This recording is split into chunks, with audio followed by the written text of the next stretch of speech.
Hello and welcome to Wellness Wednesday. My name's Amy and I am an administrative services manager with Bagot. Today I asked my friend Kim. Kim and I have been friends for more than 20 years and she is a yoga instructor. She's my favorite yoga instructor. And I asked her to come on today because, the holidays can have a little bit of stress around them. And sometimes we need something to help us loosen up a little bit. And yoga is amazing for that. So she agreed to come on and show us some poses that we can put together in different ways. And I am going to pass it on to her. I'm going to disappear a little because I'm going to actually try and do some of the poses with her, but my camera doesn't reach the floor and do this. So I'm here. I'm just down there. All right. To you, Kim. So glad to be doing this with Amy. We have been friends forever. And I find for myself that yoga releases a lot of stress, especially if you do it in the way that you're wanting to relieve stress instead of really pushing yourself. So let's just take it easy. We're going to do some poses. You can either do the whole series of poses together, make a little routine, or you can pull any of these out throughout your day if you're feeling a little stressed or a little overwhelmed, and just take a moment, find a quiet spot, even if it's in your bathroom, and do one of these poses, whatever feels good for you that day. So let's go ahead and get started. The first pose that you can work with is easy pose, and that's just a cross-legged pose, crisscross applesauce, one shin in front of the other.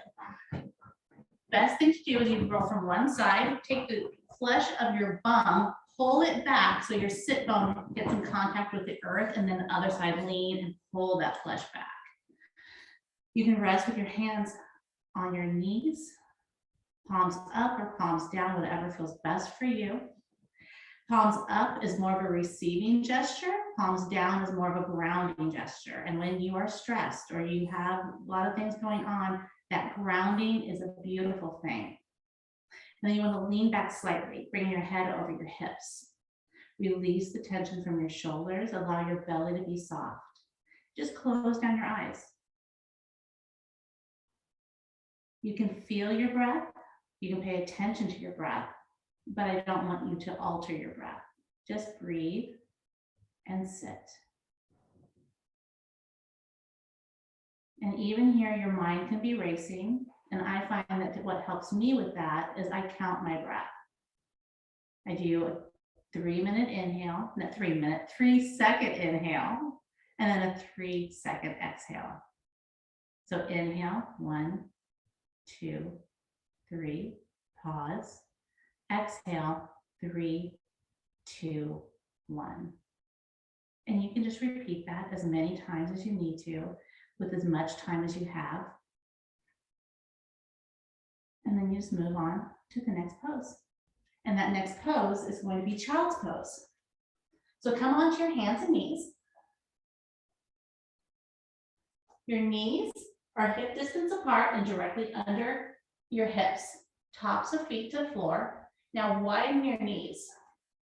Bring your big toes together and then sit your bum back towards your heels. The end goal is not to have your bum and your heels touch. If they do, fantastic. If they don't worry about it. Then walk your hands forward. Then lower your head to or towards the mat. Relax your arms and breathe.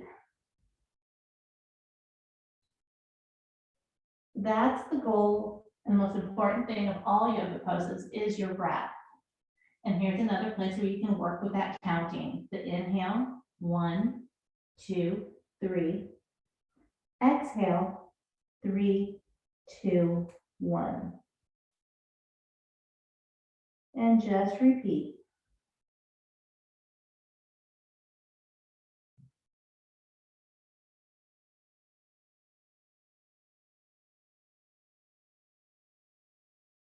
You can hold any of these poses as long or as short as you'd like to. You do what's best for you in any given day at any given moment. Come forward onto hands and knees. Your knees again are hip distance apart, knees directly under hips, tops of feet to floor. Now line up the middle of your wrist with your outer shoulder. Separate your fingers evenly.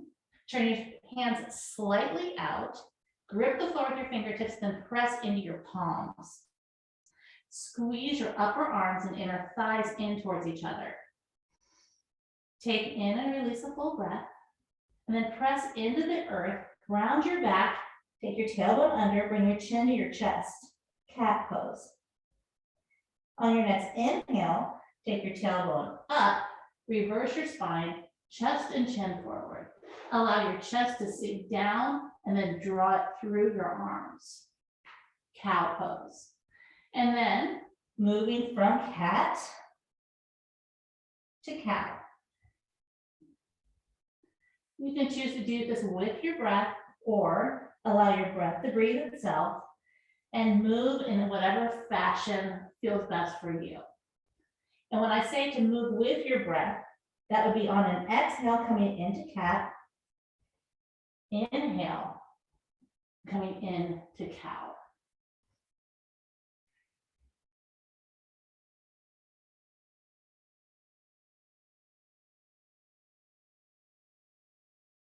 Come back to a neutral spine.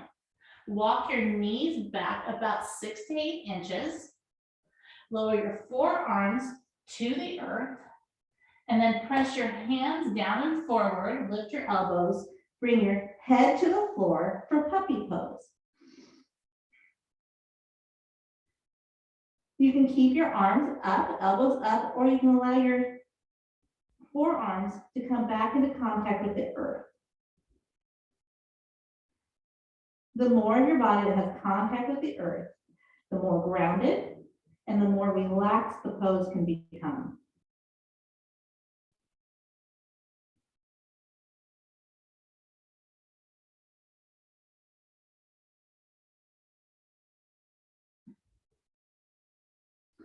Go ahead, come back up. Back into table. This time, lower your forearms to the earth, then interlace your hands, cross your thumbs. Press your forearms down into the earth, walk your knees back again, tuck your toes under, and then bring your hips up and back. And then walk your feet slightly in. Dolphin pose. Press your forearms down and then reach them forward to send your hips up and back. Feet are hip distance or wider. Bend your knees to release any pressure from your low back. Come up onto your toes and see how that feels. And you can go in any direction here. You can have your heels towards the earth, knees straight, knees bent. Do whatever version is best for you.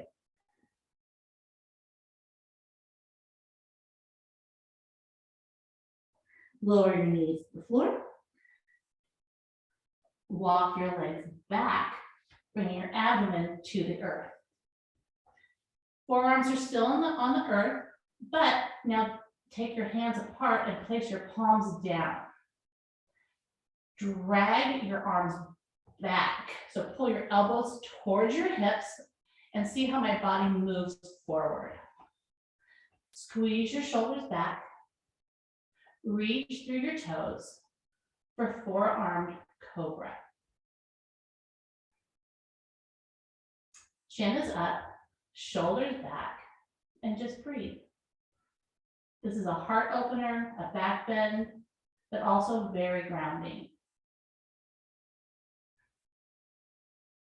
Another version of cobra, if this is, you'd like a little bit more, go ahead and walk your hands back so that the base of your palm is in line with your low ribs. Squeeze your shoulders and elbows back, press your tailbone down, and draw your waistline towards your spine. Now press into your hands and lift yourself up. You can stop anywhere, elbows bent, a little bit more, or you can come all the way up to straight arms. But make sure your shoulders are not coming forward and causing a rounding in your upper back. Shoulders are back, heart is forward. Look forward.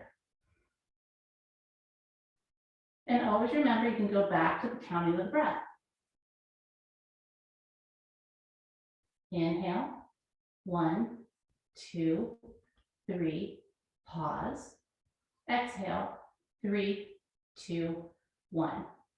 And just repeat that as long as you're holding the pose. Lower your front body down. Bring your hands more under your shoulders, tuck your toes under, and then press up and back, coming into downward facing dog. Take a look at your hands.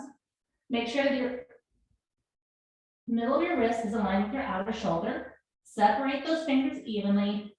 Grip the floor. Press into your palms. Send your hips and upper thighs back. Here, you can work with straight legs, and if they're straight, tone your thighs to lift your kneecaps.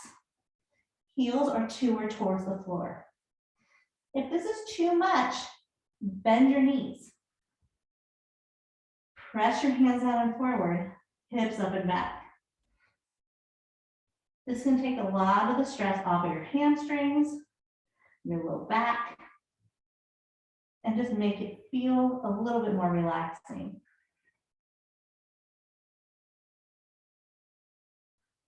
Lower your knees to the earth. Take and release the full breath. Our next pose is going to be pigeon prep. We can get into it two ways, and I'll show you both in case you decide to do this particular pose on its own at some point. It just makes it a little easier than having to go through all the down dogs and everything. First, we'll do our down dog. So coming to down dog. Lift your right leg up for three-legged dog and then bring it forward, bringing your right knee in contact with your right wrist. Right heel to left hip. Walk your back leg in, bring the top of your foot to the floor, and then reach through your toes. Get some length. Walk your hands back, big lift of the chest, and allow your hips to sink. You can choose to stay here, or you can walk forward. Bring your forearms to the earth, or if you really would like to, you can take your hands all the way forward, stretching, and then lower your head to the mat. Once your head's at the mat, allow your arms to be heavy. And just feel the opening of your hips.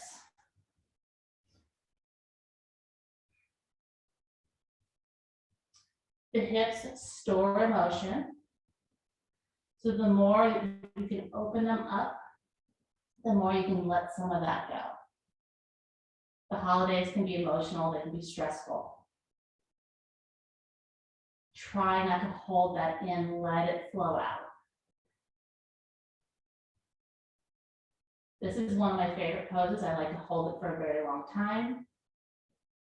You do what's best for you. Tuck those back toes under. Walk your hands back. Press up and back, downward facing dog. Lower your knees to the floor. The second entry, we'll do it for the left side, is you just bring your knee from hands and knees, bring your knee forward, left knee to left wrist, swing your left foot to the right, and then walk your right leg back and in. So your left heel is in contact with your left hip. All the same things. Top of foot to floor, stretch back, walk your hands back, big, tall, open heart, and then fold to your happy spot. Always remember two-sided poses. They might be different on each side. You might not be able to go into it as far as you did on the other side. Honor that, don't force it.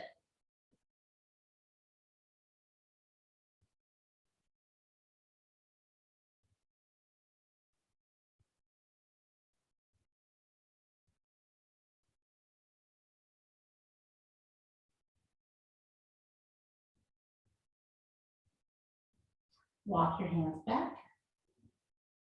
Tuck your back toes under, walk your knee forward, and then come back into your table. Lower your front body down to the earth and roll over onto your back. Bend your legs one at a time. Bring the soles of your feet to the earth. in line with your hips. Lift your hips up and lower them back down. Take your heels, widen your heels, and then bring your toes out so that your feet are in one straight line. Bring your arms into cactus arms or out into a T, depending on your space. Take in and release a full breath. Then let your knees move to the right. Inhale up through center and knees to the left. Windshield wipers. And just follow your breath. Inhale up and through. Exhale when you hit the ground. Bring your chin slightly in towards your chest.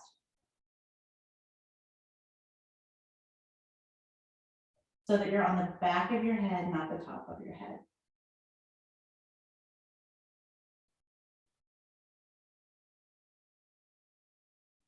If you start on the right, make sure you end on the left, or if you start on the left, make sure you end on the right.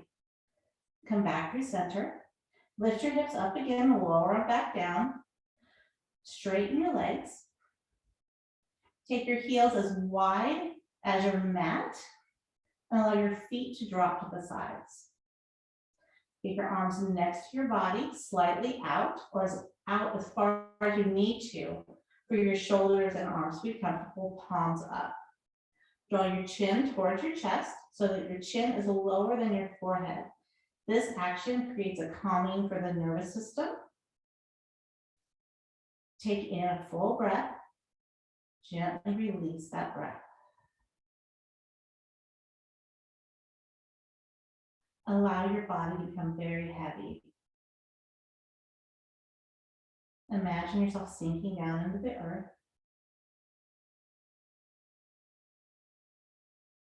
Allow your breath to breathe itself. And let the earth hold you.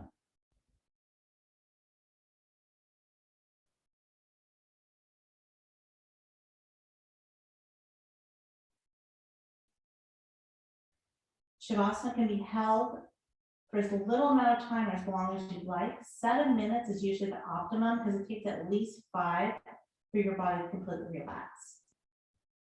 So if you wanted to hold it for 10, that would be even better. And this is something you can do anywhere. If you have a walk-in closet to get away from everybody, do it on the floor, in the bathroom, wherever you can find a spot to be by yourself. Bend your legs one at a time. Bring the soles of your feet to the floor. Bend your elbows, placing your palms anywhere on your torso that brings comfort to you. Pause and feel your breath. Roll to your right side. Rest here for as long as you'd like. And as you're ready, roll more toward the earth.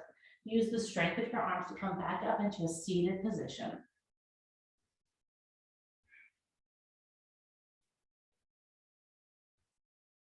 Back into easy pose. This is a series that you can put all of these poses together. You can take as long as you'd like to do them. You can make it into a 15-minute practice.